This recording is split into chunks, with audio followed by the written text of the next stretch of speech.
Et oui, nous sommes toujours au Grand Forum du Patrimoine, nous sommes à Paris, il y a beaucoup de monde, il y a un peu de bruit ambiant, mais c'est la vie. Et là, je suis avec Owen Simonin. Owen, bonjour. Bonjour. Owen, vous êtes le CEO, le patron, le président de Meria. Tout à fait. Meria, c'est une société qui est un acteur des cryptos. On va y revenir. Avant ça, quand même, Owen, je ne veux pas casser l'ambiance, mais les cryptos, c'est un bain de sang là en ce moment. Vous savez, ça va faire plus de 6 ans qu'on exerce sur ce marché. Ouais. Il y a des phases de hausse, il y a des phases de baisse. Donc vous en avez vu d'autres, c'est ça? 2018 était un bain de sang bien plus violent que ce qu'on connaît aujourd'hui en D'accord. 2021. Ouais. Et la différence, c'est qu'on était moins préparé, qu'on était moins régulé, moins structuré et moins prêt à faire face. D'accord. Le marché consolide, c'est normal. Il y a des D'accord. phases de curation et pour le bien de la technologie, de la blockchain et des crypto-monnaies, c'est même sain qu'on passe à travers des phases comme Donc celle-ci. c'est un processus pour vous, vous dites, bah, c'est la vie, sur les marchés, il y a toujours des phases d'expansion et des phases de Et consolidation. c'est ce qui fait qu'il faut que jeunesse se fasse dans ce marché et c'est comme ça D'accord. qu'il se structure, bien sûr, puisque le prix des crypto-monnaies n'a rien à voir avec la technologie de la blockchain. D'accord. Et les hausses fulgurantes entraînent un mécanisme d'offre et de demande, des vendeurs et des baisses fulgurantes. Naturellement, il est vrai, les 12 derniers mois n'ont pas été les meilleurs pour les portefeuilles crypto. D'accord. Mais on sent que, bon, vous dites, c'est la vie, ça ne m'inquiète pas outre mesure, quoi. Hein. Bon, on garde le cap. Vous êtes le CEO, le président de Meria. Meria, c'est un opérateur qui a un track record déjà Tout à fait. sur ce marché. Bah, Ça fait déjà, combien de c'est temps un- que vous Bah, êtes sur ce marché? 2017, le dépôt de notre cabis. La D'accord. particularité, c'est que c'est un marché qui est quand même très jeune, le marché de la Oui. crypto-monnaie. Donc 6 ans d'expérience sur notre marché, c'est très vieux finalement. Et on a surtout évolué en même temps que la régulation. On est D'accord. arrivé avant même la régulation. Donc on a vu la loi Pacte prévoir les crypto-monnaies, le PSAN, prestataire de services d'actifs Oui. numériques, proposé par l'autorité des marchés financiers et la CPR. Et petit à petit, on a commencé à évoluer et on s'est structuré au rythme du régulateur et de ses D'accord. exigences. Parce que Meria, ça fait partie d'un groupe. Il y a Alors, plusieurs activités, non? Tout à Enfin, fait. c'est ce En que j'avais fait, cru notre comprendre. holding détient différentes structures dans le monde de la blockchain, des crypto-monnaies, mais également de la technologie.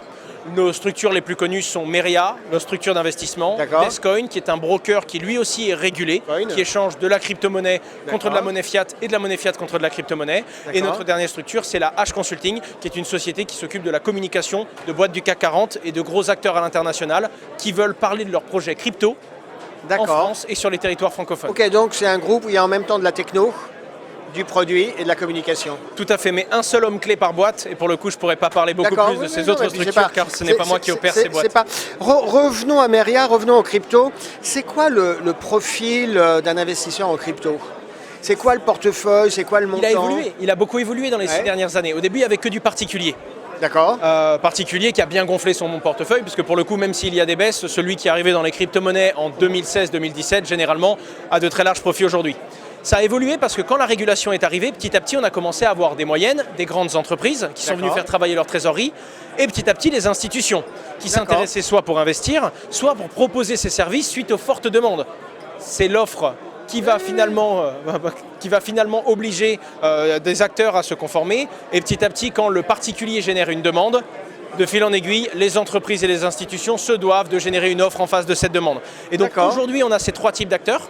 D'accord. Qui ne sont pas sur les mêmes cycles parce que les institutions sont des cycles de 1 an, 2 ans. Plus long. Et le particulier, c'est plus sanguin, c'est plus Oui, à c'est- l'instant T. Ouais, ça, c'est même des si fois, le les petits particulier. mouvements de panique parfois peut-être. Mais justement, et comme c'est un marché qui ne peut pas être suspendu comme la bourse, Ouais. 24 heures sur 24, 7 jours sur 7, week-end et jours fériés, Ça trade. il y a des vrais mouvements de panique et des vrais mouvements de prise de confiance au sens inverse, qu'on appelle le FOMO, qui font que les marchés peuvent être très virulents. Et une réalité qu'on attribue au marché des crypto-monnaies, c'est très volatile, c'est vrai, à cause du manque de volume et du manque de Non, c'est vélocité qui se tasse et finalement est en train d'évoluer dans les dernières C'est années. clair.